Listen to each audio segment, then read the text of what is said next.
tubwira Imana ngo ntegeka ubu, hanyuma ikakubwira iti ko ngiye kugutegeka. Ariko Mana ntabwo ariko nabyumvaga yewe.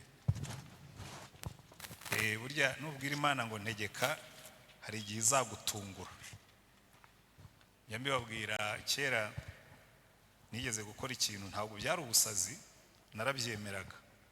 Nigeze kwandikira Imana ibaruwa nkikizwa, ndabwira rero Mana ndagushimira yuko wandinze nkiri umupfapfa w'umunyabyaha.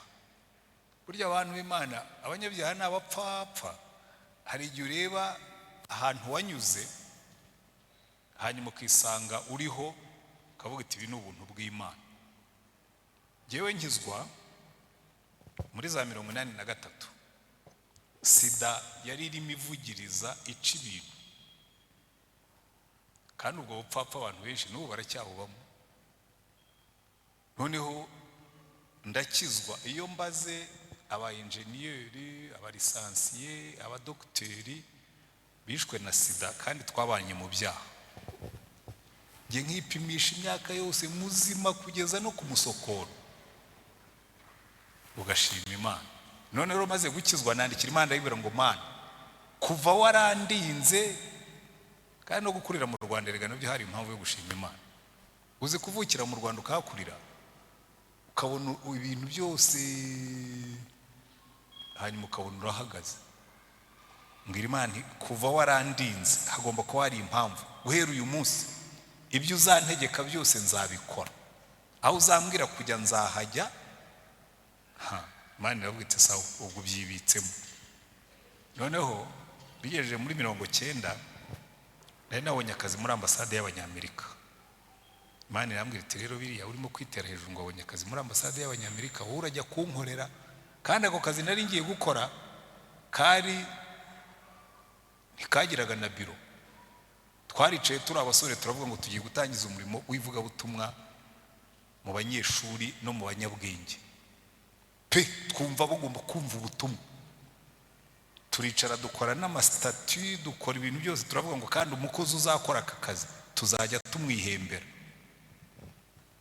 Tumaze kubyemeza, Imana iti kandi niwo uzabanziriza abandi. Nabase Mana ubu koko ntushyira mu gaciro, ndenda kurongora, nabonye akazi keza muri ambasade, none ngo njye gukora akazi katagira n'umushahara, katagira na biro, amezi 6 nyihendahenda nkayibwira mbabarira wisubireho. Uyu mukozi urabizi nta mushahara dufite wo kumuhemba, nzajya nkata umushahara wanjyemo 2 mu guhembere ariko ndeke. Hanyuma amezi 6 ishize Imana iramubwira ngo ibyo wanyandikiye warambwiye ngo uzajyaho nkubwiye, ukora ibyo nkubwiye, nta mafaranga yawe nkeneye, uwo nkeneye ni wowe ujya gukora ibyo nakubwiye. Rero hari ubwo mubwira ngo Mana yanjye ntegeka ubu ungoze ikara ry'umuriro. Nawe ishobora kugutegeka ibyo udashaka, ukabibwira ngo Mana rero burya ngo nivugiraga rwose, ngo ni indirimbo bateye, ngo ntabwo ari jye wayisabye. Mujye muvuga ibyo mwemera. Reka dufatanye dusenga Imana, buri muntu wese yitekerezeho, atekereze kube, atekereze kubye. Icyifuzo waba ufite cyose ugishyire muri uyu mugezi w'amasengesho tugiye gukora, kandi wizere Imana yuko hari ikintu iri bubikoreho. Ibyananiranye, ibyashoberanye, ibyanze, uyu munsi ubwira Imana ngo mva rero Mana nshyize iki cyifuzo muri aya masengesho, kandi nugisubiza nzazamura ishimwe. Amen. Burya amashimwe yacu ava mu byo twasengeye bigasubizwa. Hari ibyo Imana idukorera tutarasenga, nk'uko umuririmbyi umwe yabiririmbye, ariko hariho n'ibyo idukorera tumaze kubisabira hakavamo ishimwe. Amen. Reka tuzamura amajwi yacu dusenge, hanyuma mu gihe cyo gusenga amasengesho yacu agera kure cyane, atambuka n'inyenyeri, umutima w'umuntu ujya imbere y'Imana yera ugakoma urugi ushaka kureba n'umutima w'umuntu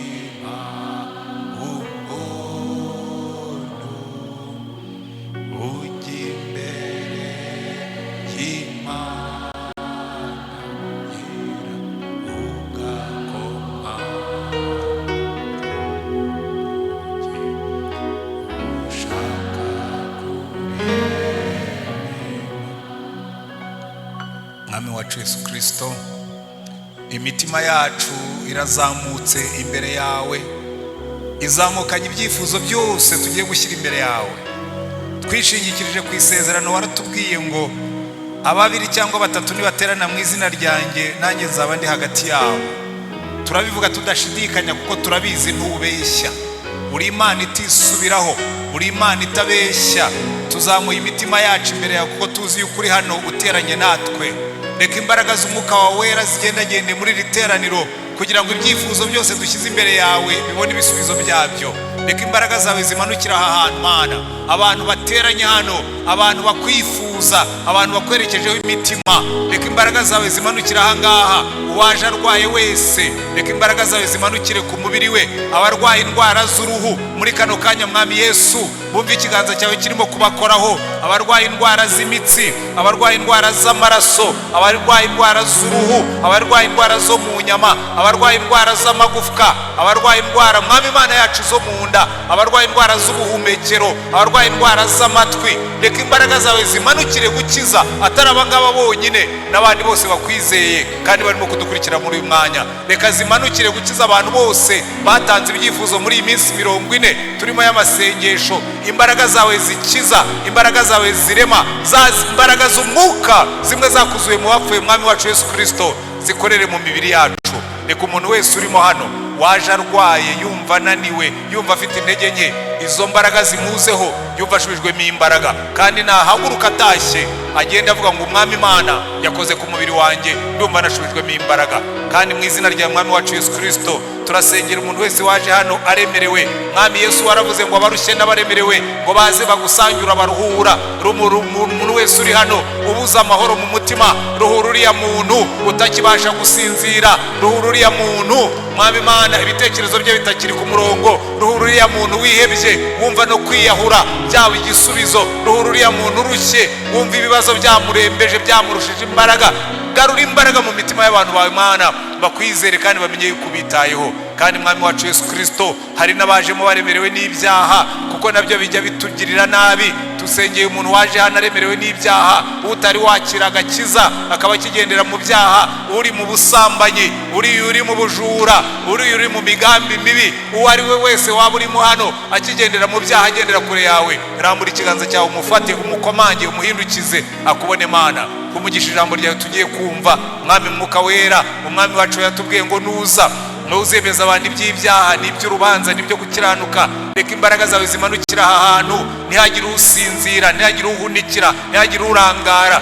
Kandi mu izina rya Mwami wacu Yesu Kristo dufashe miri imyuka y'abadayimoni yose y'uburyo bwose yabuza abantu bawe gukurikira ijambo ryawe, turayicecekesheje, turayicyashye, turayitwitse, turayirukanye. Hasigaye Mwami imitima yacu kwagukire kugira ngo ibyo uvuga byose tubyumve kandi tubyakire kandi tubyemere. Izina ryawe ryubahwe, ubwoko bwawe buhabwe umugisha mu izina rya Mwami wacu Yesu Kristo. Amen, amen, amen. Haleluya. Turakomeje mu minsi yacu 40 yo gusenga. Ndibwira yuko abayifashe barimo kuyikora, turimo kuyikora kuko nanjye ndimo. Nahoze mbwira abantu ejo nti 40 ngomba kuyikora nkayirangiza, niyo utanzayikora nyirangize mbere yuko njya mu kiruhuko cy'izabukuru, nanjye nkibera umukristo usanzwe mukajya muyikora, ariko nabwo nzazamo kuko numva nta gahunda afite yo kuzasaza nk'icupa. Icupa iyo rishaje baryita ingoroje, nta gahunda afite yo gusaza ndi ingoroje rwose. Jewe nzayakora, nzayasenga kugeza igihe nzumva umubiri umbwira ngo nurenza aha ngaho urapfa. cyane cyane muri retirement. Hari ibintu bitatu nzakora muri retirement nkunda ntaboneye umwanya. Kimwe muri byo no gusenga amasaha menshi. Icya kabiri muri byo no gusoma Bibiliya amasaha menshi. Icya gatatu no gusura abantu amasaha menshi.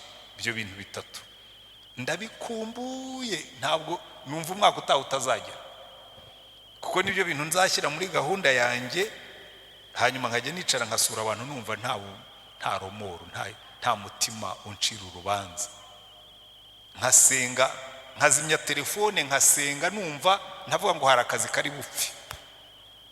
Nkafata Bibiliya yanjye nkayisoma nk'amasaha 6, nta uri bunshyireho igitutu ngo aranshaka. Mwambwiye ngo amen. Ariko ibyo ni ibyanjye, ubwo mubinezeza mujye abantu bamwe bajya muri pastor ntukavuge ko uzajya mu kiruhuko cy'izabukuru kandi ngiye mbikunda. Hari abantu rero bazi ko buryo umuntu abeshwaho no guhagarara hano mu gatuti agakora agahembwa. Oya, iyo ntabwo mberaho gukorera amafaranga. Imana yampa kugira ngo mbeho, kandi njye no mu kiruhuko cy'izabukuru nzayabona. Uzi ko wiryamira Imana ikayazana. Ninjya mu kiruhuko cy'izabukuru muzambaze nzababwira uko bizaba bimeze, kandi ninsonza sinzababwira, nzabwira uwo nakoreye. Amen. Iyo umuntu ashobora kwiriza iminsi 40, uretse ko inzara rwose nta na rimwe ndumva ntazaburara, kereka nizaba niyirije, ntabwo nzabura ibyo ndya.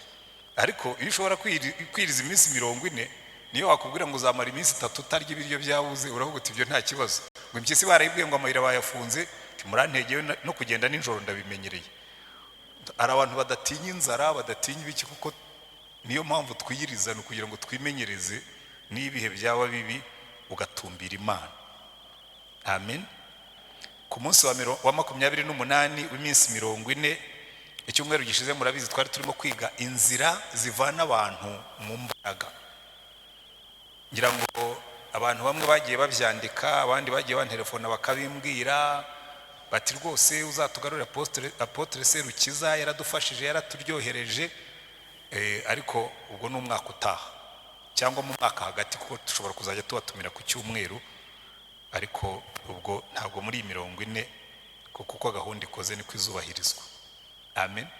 Iki cyumweru kije rero ni icyumweru kiryoshye, uretse ko cyahuyemo n'icyunamo, ariko icyunamo nta kibazo giteje. Iki cyumweru tugiye kwiga inzira zo kugaruka mu mbaraga. Inzira zo kugaruka mu mbaraga.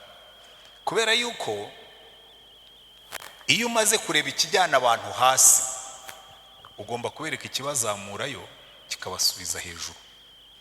Amen. Turifashisha Ezekiel 37, mushyiremo agapapuro cyangwa mushyiremo urutoki. Hanyuma n'ibyakozwe n'intumwa igice cya 19. Ibi ni ibice bibiri nkunda cyane cyane kiriya cy'ibyakozwe n'intumwa 19. Ibyakozwe n'intumwa 19 wenda mwahasomye, bahadusomeye.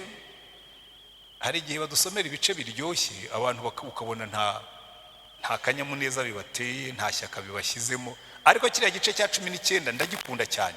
Njya mbivuga hano nkavuga ni nari kwifuza, nari kunezerwa iyo mvuka mu gihe cya ba Petero na ba Paulo.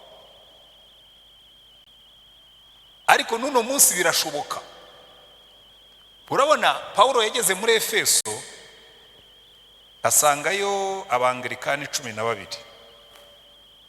Icyo gihe Angilikani yari taravuka, ariko abakurambere bayo bari bahari. Abangilikani 12. Muzi mpamvu njya mvuga ko abangilikani 12, ndaza kubibabwira nimpagera. Asanga y'abangilikani 12 b'abarokore.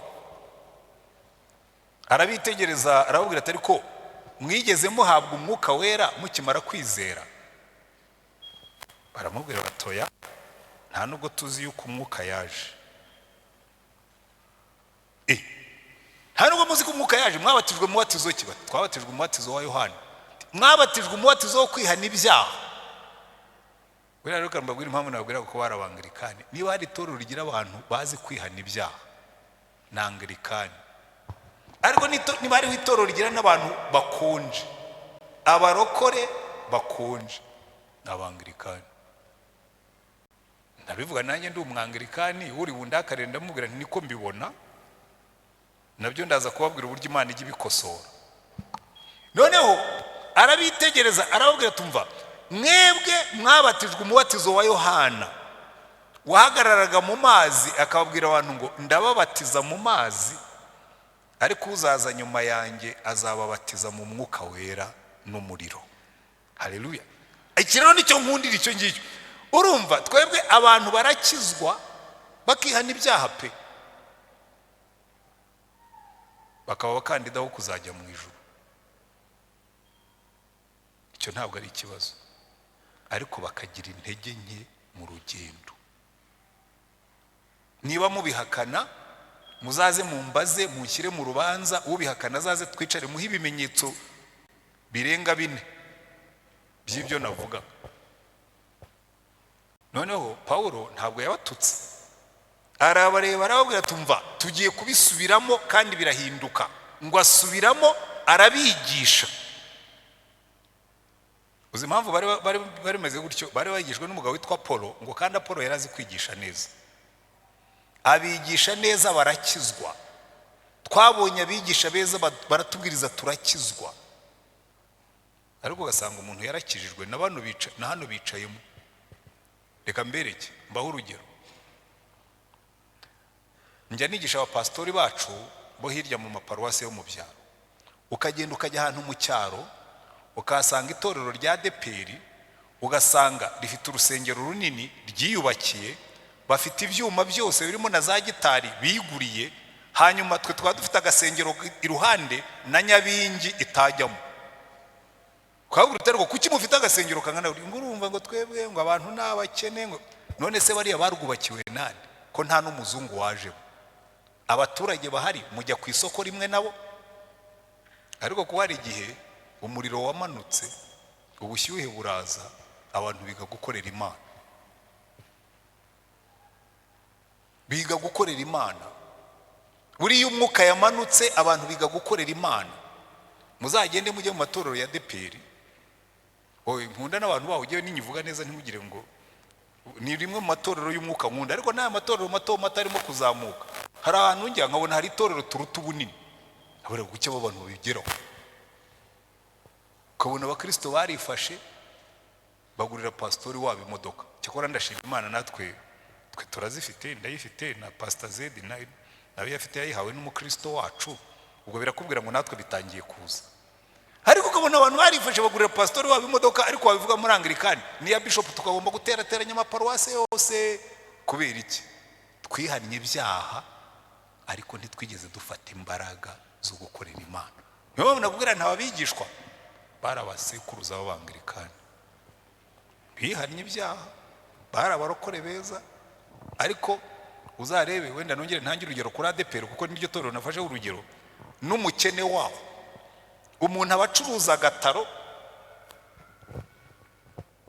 akaza akakubwira ati yo ati Imana imbabarire, wari wagiye ngo mve bihari, Imana imbabarire nacuruje agataro ejo hanyuma niwagirwa gutanga icya 10 daso iramfata. Ariko ibyo ngibyo simbyemera cyane, cyatumye daso imufata suko atari yatanze icya 10, ariko nibura yibuka yuko agomba kugitanga. Ariko twebwe Imana ishobora kuguha umugisha ugacuruza iduka, ukagura imodoka nziza, ukagura amakamyo, kubaka shopping mall, ikabakaba mu kirere. Bavuga icya 10 ngo ariko biriya bintu ngo pastori ngo nanga yuko iteka ryose bavuga bakagusha ku mafaranga ngo mwabyemera.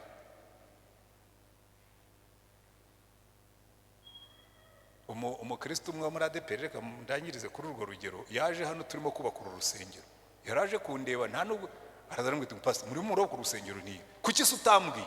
Isura umukristo wa hano afata telefone, alo munsukire imifuka ya sima 100 hano kuri shansi y'Abanglikani mu Giporoso. Yagiye kuvana imifuka 100 bayisutse, ntabwo ari umukristo wa hano. Haramuretse twebwe twize gukorera Imana, mwize gukorera Imana. Abakristo bagize bati beza. Ariko na hano ntimuze kugira ngo nimo ndagaya, hano tumaze kugiramo groupe nziza, ngira ngo nanashimire mu bari hano no bari hanze, kuko no hanze dufite abakristo, dusigaye dufite abakristo bo kuri YouTube benshi. Dufitemo groupe nziza rwose z'abakristo bavuga ati tugomba gukorera Imana. bakabikora, abandi bakaba abagenerwa bikorwa. Aha hicayemo abagenerwa bikorwa benshi, beneficiaries,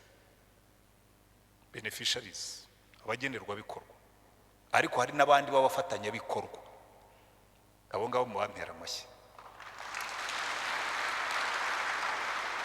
Ayo ngayo umuntu wese uzi ko ari muri iyo kategori y'abafatanya bikorwa, na ayo mashyi n'ayawe. Ariko ubwo n'abagenerwa bikorwa, ubundi abafatanya bikorwa bava mu bagenerwa bikorwa. Buri uyu mwuka namara kumanuka twese tukabyumva kimwe. Buri muntu wese mu kigero agezeho azajya atanga nk'uko Imana yamuhaye, ariko dukora umurimo w'Imana. Amina. Kandi igihe singira ubwoba bwo kubigisha, kuko simbivuga kuko mbikeneye, kandi ubwo si ubwirasi, si no kwihenura. Kuko hari igihe abapastori nabonye muri kino gihe kubera za YouTube n'ibindi, abantu baduteyemo ubwoba bwo kwigisha abakristo gukorera Imana n'ubutunzi bwabo. Ngo abapastori iyo bashonje ngo bigisha ku maturo n'ibyacumi. Oya, jewe ibyo mbigisha nanjye ndabikora, kandi nasezeranye n'Imana naribwe ngo Mana numpa n'amafaranga 10 nzajya nkuraho rimwe ry'icyacumi. Kandi sindabyicuza mu myaka maze ngenda mu gakiza, kuko nuzuye umwuka nkiri mu nzira. Maze kuzura umwuka numvise mfite ishyaka ryo gukorera Imana. Niyo mpamvu Paulo yabwiraga abari mwigeze mwuzura umwuka mukimara kwizera, kuko yari abizi neza ko abantu buzuye umwuka. Yohana umubatiza yaravuga ati mwabatijwe umubatizo wa Yohana ahagaze mu mazi akonje. Twe tujya tubatiza hano, Pastor Zedi yabibabwira, iyo uhagaze mu mazi ukarangiza kubatiza abantu 20 ibirenge biba byakonje.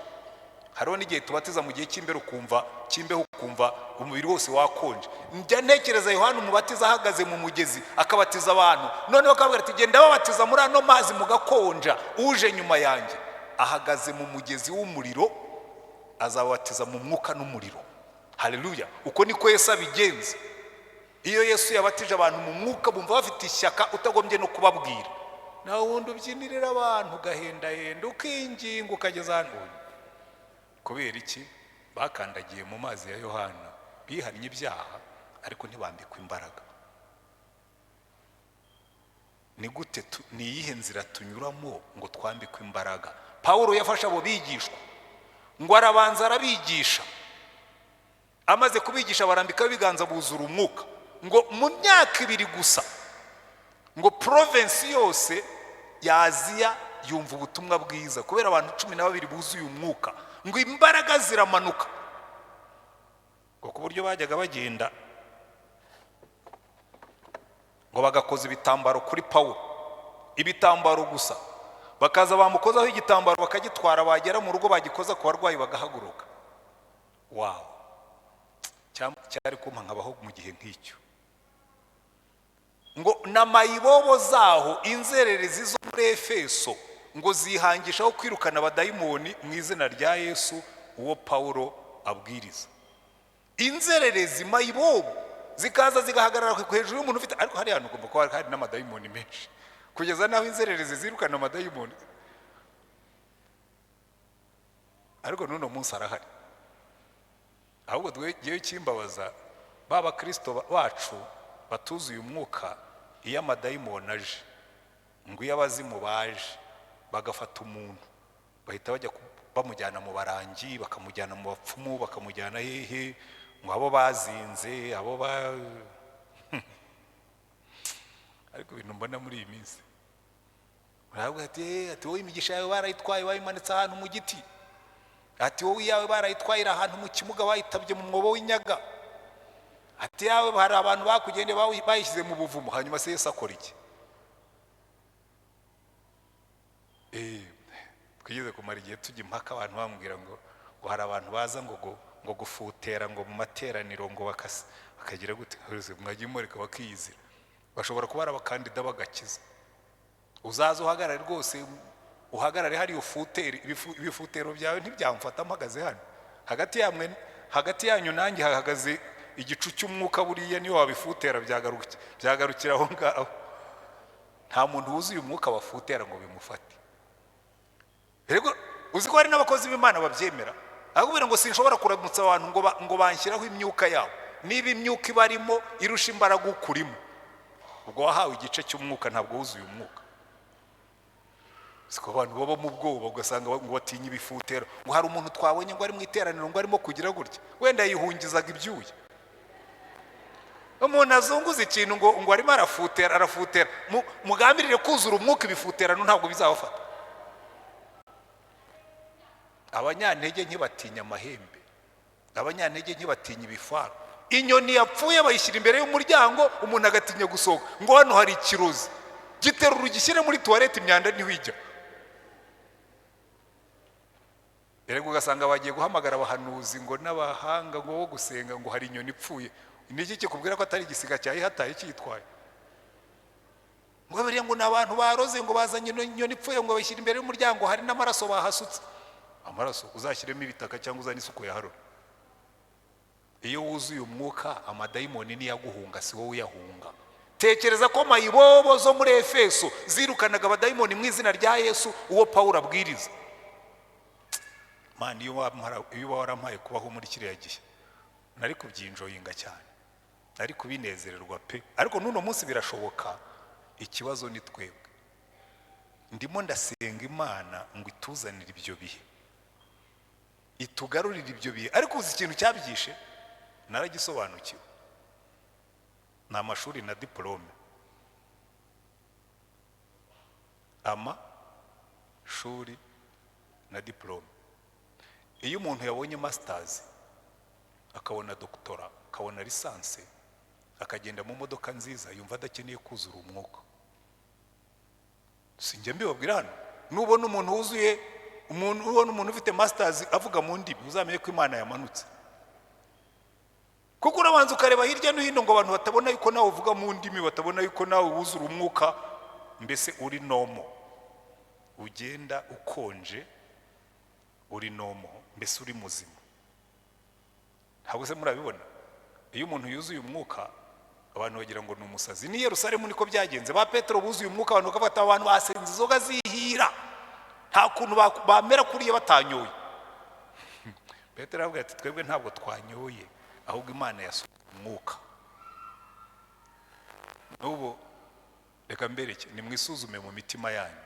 Hari abantu bamwe ubu barakaye kuko ndimo kwigisha ibingibi, bumva bari malalezi. Kuki pastor abavuga ibintu biriye? Ndavuga ibintu nk'ibingibi kuko ndashaka ibihe nka bimwe bya ba Paulo bakozagaho igitambaro, bagikoza ku barwayi bagahaguruka. Iyo niyo nzara mfite, kuko Imana yabikoreye ba Paulo. Bibiri bitubwira neza ngo uko Yesu Kristo yari arejo, niko ari n'uyu munsi, niko azahora iteka ryose. Aracyabatiza mu mwuka, aracyakora. Haleluya. Ahubwo ahora avuga ngo ariko muzabyumva ryari, muzabishaka ryari, muzabyifuza ryari? Kuko ntabwo Imana igifata ku gahato, ntabwo ifata ku ngufu. Yemerera uyemeye, ikamuha ibyo yasabye. Amen.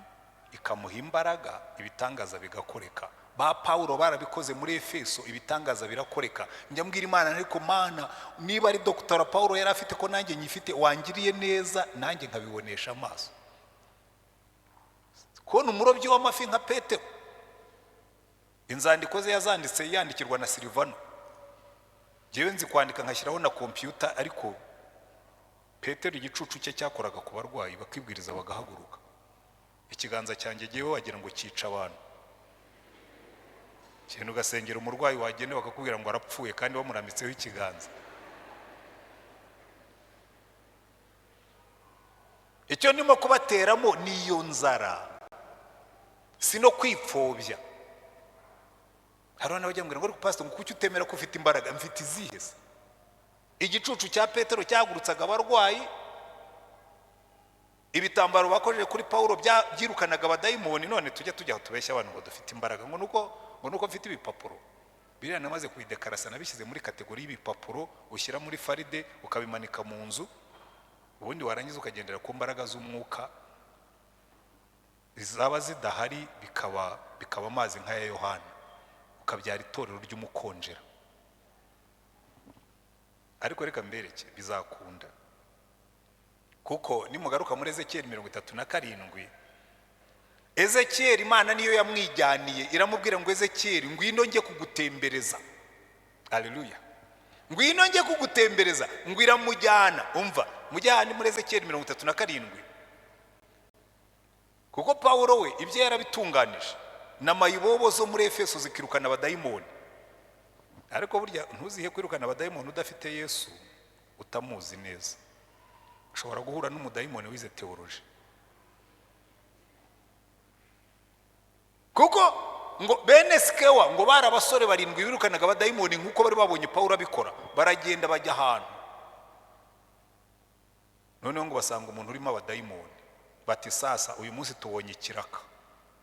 Bati mu izina rya Yesu uwo Pawulo avuga, dayimoni turagutegetse vamo. Dayimoni ati muanze munyereke ibyangombwa. Umupolisi nazaza kugufata mu rugo cyangwa muri buzamubwira uti banza unyereke ibyangombwa, kuko ntiyemerewe kugufata atakweretse ko ari umupolisi agusanze iwawe mu rugo. Ushobora kuza n'amabandi akagukinguza ugira ngo ni abapolisi. Uyu mudayimoni rero yarazi uburenganzira bwe. Aravuga ati mbere yuko mumbwira ngo nimvemo nimuanze munyereke ibyangombwa. Ubutware mukoresha bwo kunyirukana mu bukurahe. Bati turakwirukana mu izina rya Yesu uwo Pawulo avuga. Ati suko wavuga. Abirukana mu izina rya Yesu adashyizeho uwo Pawulo avuga. Nimumbwire Yesu wanyu.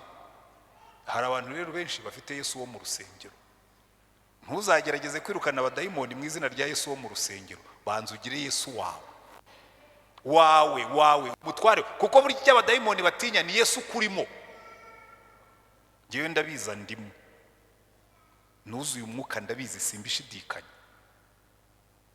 Yesu naramwakiriye ndabizi ni gihe wabyikoreye. Rero nshobora guhagarara nkabwira abadayimoni rero nkurikije ibyo nakoze niyegurira Yesu akampa ubutware bwe. Nkurikije ubutware yampaye bw'umwuka wera. Mfite ubutware bwo kubwira ngo dayimoni va muri uyu muntu ugende, kandi ugomba kugenda. Kandi si rimwe si kabiri si gatatu. Narabibonye bikoreka. Ambwiye ngo amen. Ariko kwibyara ukuri kw'ijambo ry'Imana. Haleluya. Ugasenga bigakoreka kuko ufite Yesu muri wowe, atari Yesu w'umutirano w'umufitirano wa caguwa, atari Yesu wa fake. Hari abantu bafite Yesu, umuntu akakubwira ngo yizeye Yesu ariko arasambana. Usambana utufite Yesu akureba, uwo ni fake. Ni Yesu wo mu rusengero wumvise bamuvuga ariko ntawuzi. Murambibwira abakristo ngavuga ni umukristo usambana aba afite Yesu wa fake caguwa, nuwo wumvanya abandi ariko we ntabwo mufite. Utinyuka ute gusambana Yesu akuri hejuru niba umuzi? Utinyuka ute kugambana? Utinyuka ute kubeshya? Utinyuka ute kwiba n'ibindi byose ntashobora kurondora hano? Banza ugire Yesu wawe utari wa wundi wumvanye Pawulo. Banza ugire Yesu wawe atari wa wundi wumvanye pastori. Banza ugire Yesu wawe atari wa wundi mu cyumba cy'amasengesho. Banza ugire Yesu wawe atari wa wundi ku ntebe zo mu rusengero. Ugire Yesu wawe, kandi no kuzura umwuka bimere bityo. Hari abantu bakubwira twebwe rero dusengera mu itorero ry'umwuka. Nkubwira ntari hehe? Sengera mu itorero ry'umwuka ugakora ibyo ukora. Banza ugire umwuka wawe na Yesu, naho ubundi mudayimoni azagukubita. Erega yamaze abantu. Mudayimoni araza akamureba ati ngo se wahoze azunguza amaboko ngo arahimbaza Imana. Ati nganze mu bageragereza. Ati se kuri biriya nabyo ntufataho? Ati ntabwo nabyitesha. Wakabaragiye. Yari fake. Ko wa mudayimoni wari muri wa mugabo amaze kubarondora agasanga badafite ibyangombwa, ngo yarahindukiye barabakubita bagenda bambaye ubusa. Uzaseba. Kandi wavugaga kuri umurokore. Nimujya mubibona se? Ubwo ibyo mvuga ntacyo bibabwiye. Na pastor ufite ikanzu araseba, dayimoni akamwambika ubusa bamureba, akamushyira ku karubanda, agasohoka mu binyamakuru. Kubera iki? Yagiye kwirukana dayimoni ariko agenda mu izina rya Yesu yumvanya abandi. Twabigenza dute rero? Mukurikire neza inzira Imana yacishijemo Ezekiyeli. Tujye muri Ezekiyeli 37. Inzira zituvana aho ngaho. Imana ubwayo niyo yitwariye Ezekiyeli, iramujyanira iramubwira ngo Ezekiyeli ngiye kubanza nkwereke uko musa mu maso yanjye. ukuboko k'Uwiteka kwangezeho ansohora ndi mu mwuka, aramanura ngeza mu kibaya cyari cyuzuyemo amagufwa. Hari igihe rero abantu bakubwira ngo bagiye ikuzimu, hari n'abakubwira ngo bagiye mu ijuru. Hose bajyayo bakatuzanira raporo, kazakubwira ati twagiye ikuzimu, ati mbona inganda zikora imisatsi, mbona inganda zikora amavuta. Nkabwira rero se ubwo ngubwo koko ntutubeshya, ikuzimu se habaye abantu bakora inganda? Unagabwira ati jewe Imana yaranjyanye injyana mu ijuru, mbona y'amazu y'ibyatsi, ati bamwe batuye mu mazu manini barimo amashanyarazi, ati bandi batuye mu mazu ataruzura kubera ko ngo nta byacumi batanze ngo Imana ibuzu. Aho ntabwo Imana ikeneye ibyacumi byacu ngo twubakira amazu mu ijuru. Yesu yaravuze ngo kwa data hari amazu menshi, iyo atawamba narababwiye. Ariko abantu bajya mu ijuru bakabona ngo inzu z'ibyatsi, ariko nasoma Bibiliya ikambwira ngo ya izo ntizibaho.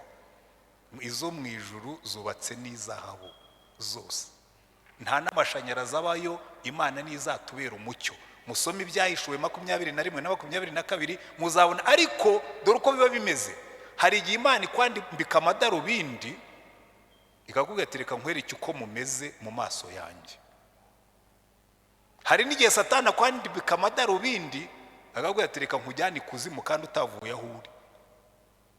Hari ibintu bajya bazana, sinzi uko babyita, terime tekinike yabyo bakashyiramo, ukajya ubona bimeze nka filime bikora muri 3D, ukajya ubona ibintu ukabibona mu bundi buryo. Hari n'ahandi hantu muri Amerika bibayo ibyo bita rodeo, ugiyeho haba harimo indorerwamo zitandukanye, wakwirebamo ukabona wabaye munini cyane, ubundi wakwirebamo ukabona uracuramye, iyindi wayirebamo ukabona wabaye gatoya, iyindi wayirebamo ukabona ufite nk'imetero enye, iyindi wayirebamo ukabona urasa n'agasimba. Hari igihe Imana ikwambika amadarubindi kugira ngo ikwereke ukugaragara. Ezekiyeli Imana iramutwara imujyana mu kibaya cy'amagufwa yumye, ngo kandi ayo magufwa yari menshi cyane, nta nubwo yagarukiye hafi, nta nubwo yahagaze ngo imutemberezamo. Umurongo wa 2 niko batubwira ngo anzengurukana aho yayakikije hose, mbona ari menshi cyane. Ikibaya cy'amagufwa yumye. Uzi ko hari igihe Imana ireba itorero ikabona ryuzuye amagufwa yumye. Kuko nimusoma neza iki gice, Imana yagiye gusobanura Ezekiyeli ibyo yari imaze kumwereka, iramubwira ngo erega, maze arambwira ati mwana w'umuntu, umurongo wa 11, ayo magufwa n'ay'ab'inzu ya Isirayeli yose, dore baravuga bati amagufwa yacu arumye, ibyiringiro byacu biraheze, twaciwe burundu.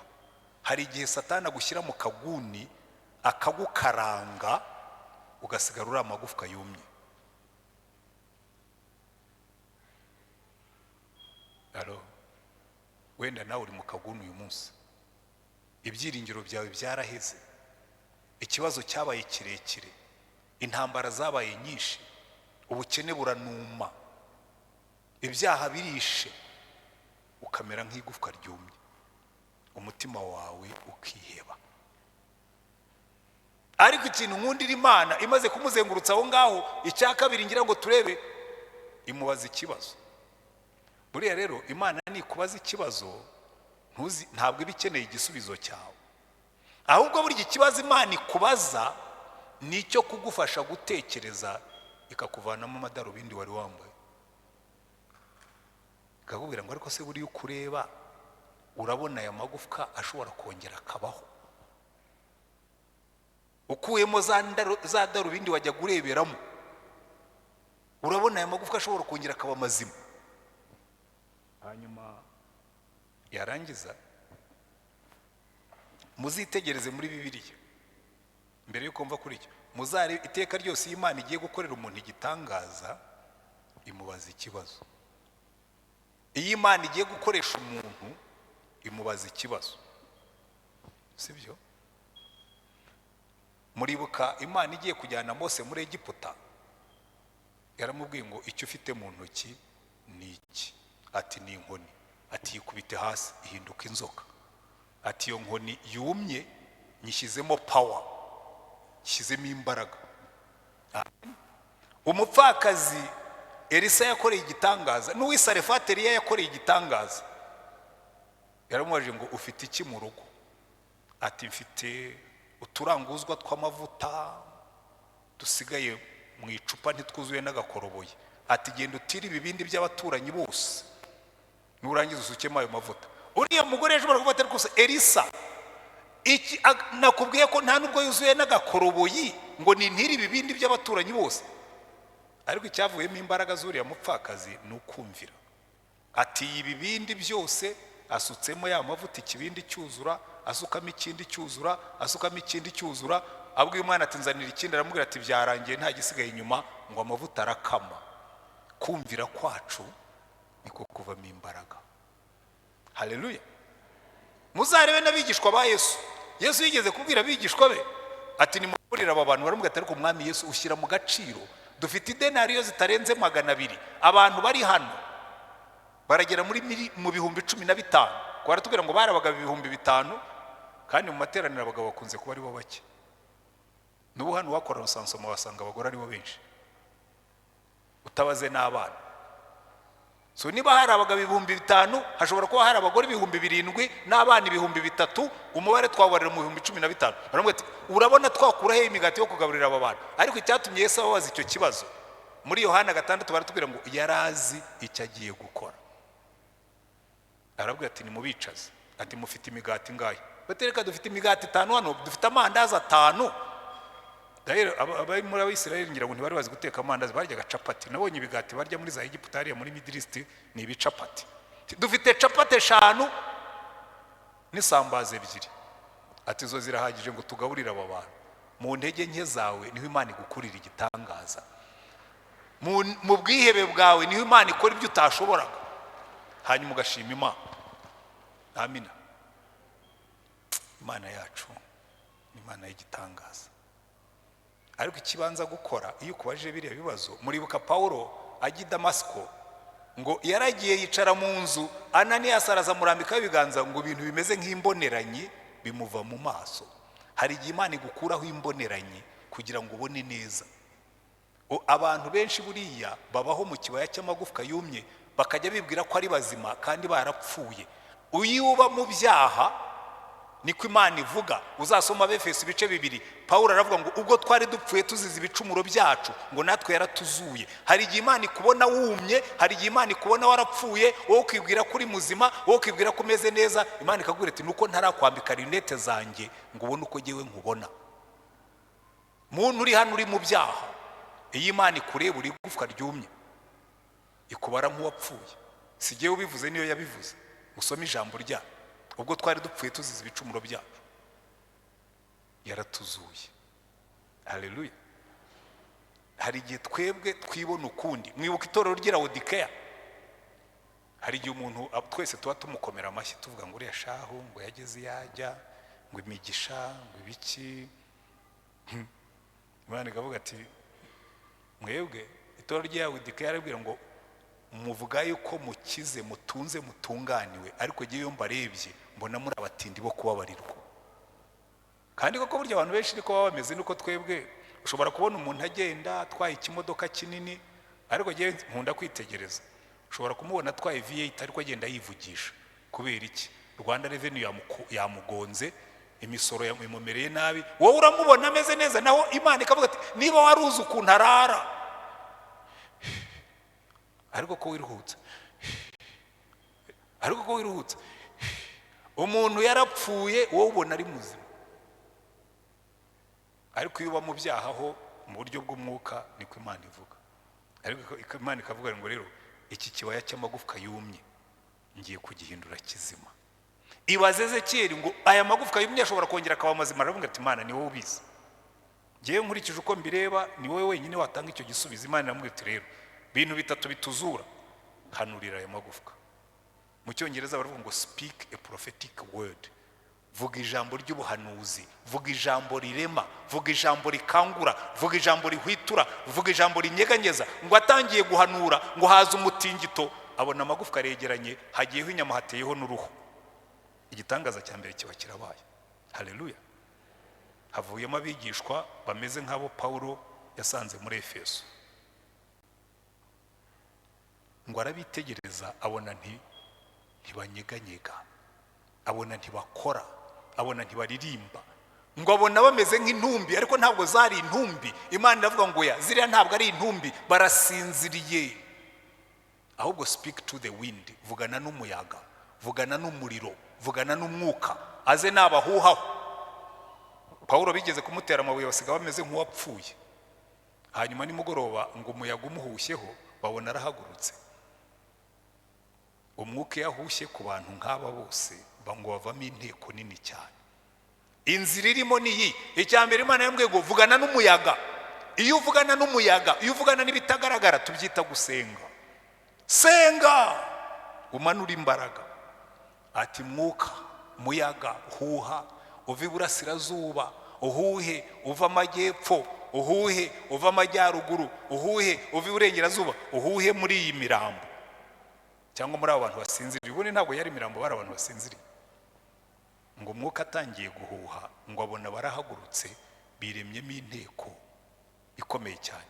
Iriya jambo ntabwo ryumvikana neza mu Kinyarwanda. Mu Cyongereza baravuga ngo they became a vast powerful army. Ntabwo havuyemo inteko y'abantu bajya mu isoko, havuyemo ingabo zikomeye. Kuko ni Imana ishaka kudukoramo ingabo zikomeye, ingabo zifite imbaraga. Iyo ubonye abasirikare biyereka, ntabwo bagenda nk'abantu bagiye ku isoko. Abasirikare iyo biyereka biba bifite gahunda. Abasirikare iyo biyereka ubona bafite intego. Abasirikare iyo biyereka ubona bafite ishema. Uriya nkunda abasirikare. Napfuyemo umusirikare, ariko njyewe ndi umusirikare wa Yesu. Nkunda abasirikare. Ejo nari nagiye ku kibuga cy'indege, noneho hari abasirikare barinda ikibuga. Umwana ncaho rwose ubona ari fier, yari proud yo kuba ari umusirikare. Umusore mwiza muremure, afashe imbunda ye zazindi baba bafite, afite akabunda gatoya hano, ariko yaragenda kukagira ngo ari muri defile. Ndamwitegereza ndavuga nti kabisa uyu ni umuntu wumva ibyo arimo bimunejeje. Arakandagira nk'umuntu ufite ishema ryo kuba ari umusirikare. Naho twebwe iyo tugenda mu bintu by'Imana ubona tumeze nk'abari mu gihombo, ubona tumeze nk'abantu nk'ingabo zatsinzwe, tumeze nk'ikipe ya squasse. Ukabona abantu baragenda barize kuki aba bantu badafite ishema ryo gukorera Imana, kuki batagira ishema ngo bagende nk'umusirikare. Nawe ukuntu uwo mwana atera intambwe ku kibuga rwose ubona afashe imbunda yagenda yemye, nkavuga nti kabisa natwe ni kuriya twari dukwiye kugenda. Kuko bariya baneze kera yabonye ngo bavuyemo ingabo zikomeye. Nyambwira Imana wazambabariye nkabona itorero rigizwe n'ingabo zikomeye. Twajya tuvuga ikintu tugahaguruka nk'umutwe umwe w'ingabo. Paulo yaragiye yageze muri Efeso ahasanga abigishwa 12 aravuga ati ndakuramo platoon, ndakuramo peloto. Arabasengera buzura umwuka. Efeso yose imenya yuko Yesu akiza. Mana uzampa abantu nkabo. Uza abantu bangana nkamwe ubu ngubo wabarekura mwuzuye umwuka. Twagomba kongera twahindura service tukajya dukora nk'eshatu ku munsi. Mwavuyemo ingabo zifite imbaraga. Imana ibaho umugisha. Izo nizo nzira eshatu zitugarura mu mbaraga. Icyambere ijambo ry'Imana, gutura muri iri jambo rikakuzura. Iri jambo iyo utangiye kurisoma, jewe nari umunyabyaha, icyanzuye ni iri jambo. Kuko jewe nafite umwirato, nta muntu wambwirizaga ngo mbyumve. Nari nyambaye amadarubindi y'ibyaha. Bambwira iby'agakiza nkumva ari ibintu by'abaporoso, bambwira iby'agakiza nkumva ari ibintu by'abaswa. Ariko umuntu ampa Bibiliya, Imana iranyihereranira irambwira ngo ngiye kukwereka icyambere wowe uri mu kibaya cy'amagufwa yumye. Nawe ubwawe urumye. Kandi koko icyo gihe yansanze ndi mu kibaya cy'amagufwa yumye, ibyiringiro byanjye byaheze, nsigaye mpagarara nkahikenya amenyo, nkakambya agahanga, abana bakanyita question mark, kibazo. Ko nibazaga ukuntu ngiye kwigisha muri Tronkombe mvuye muri university. Imana impagarika mu kibaya cy'amagufwa yumye, irambwira ngo nawe uri igufwa ryumye, ibyiringiro byawe biraheze. Ahantu nigishaga Irurindo, hari ahantu twazamukaga mu muhanda, umugabo twakoranaga bamwe muramuzi witwa Kayitaba Michel. Hari igiti kizingazinze, sinzi icyo cyari cyarahuye nacyo mu buzima. Twajyaga tubanyura nkamubwira ni Michel, niyo nyuze kuri iki giteka cyose kinyibutsa ubuzima bwanjye, ntinumva nanjye bwikunja kunje. Ariko Yesu aza kubufata arabugorora bushyira ku murongo. Igihe navugaga ngo ibyiringiro byanjye biraheze, Imana iravuga ngo ya ntabwo biheze, ahubwo ngiye kuguteramo ibyiringiro bishya. Umuntu yari yarampaye Bibiliya ndayisoma, nsitara kuri Yesu, musitayeho ngarura ubuzima. Haleluya. mva mu kibaya cy'amagufwa yumye, mvamo umusirikare wa Yesu ufite ibyiringiro kandi ufite imbaraga, anyuzuza umwuka ndabwiriza.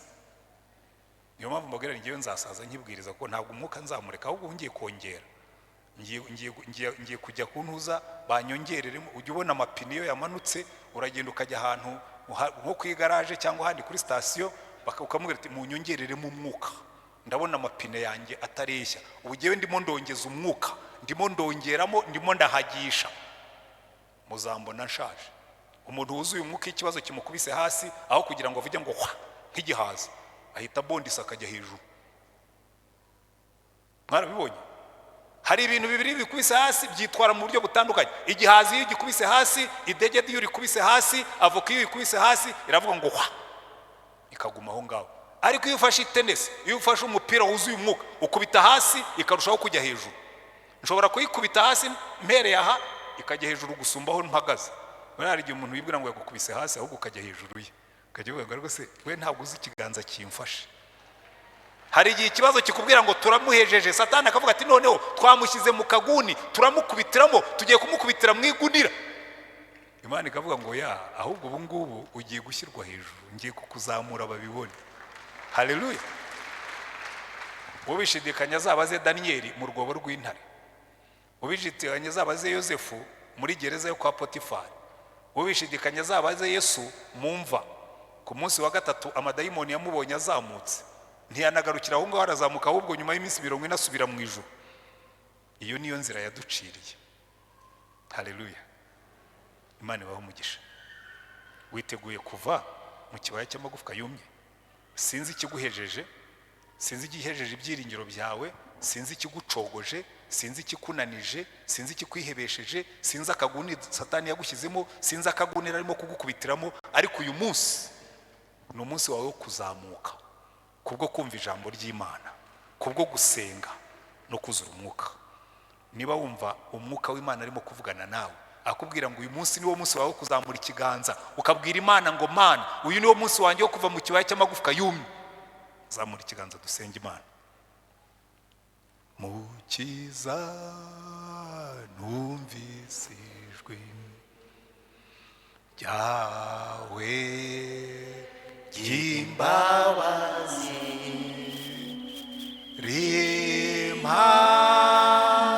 rimpamagara ngo nozwe n'amaraso yawe. Nditabye Yesu, ndaje mukiza,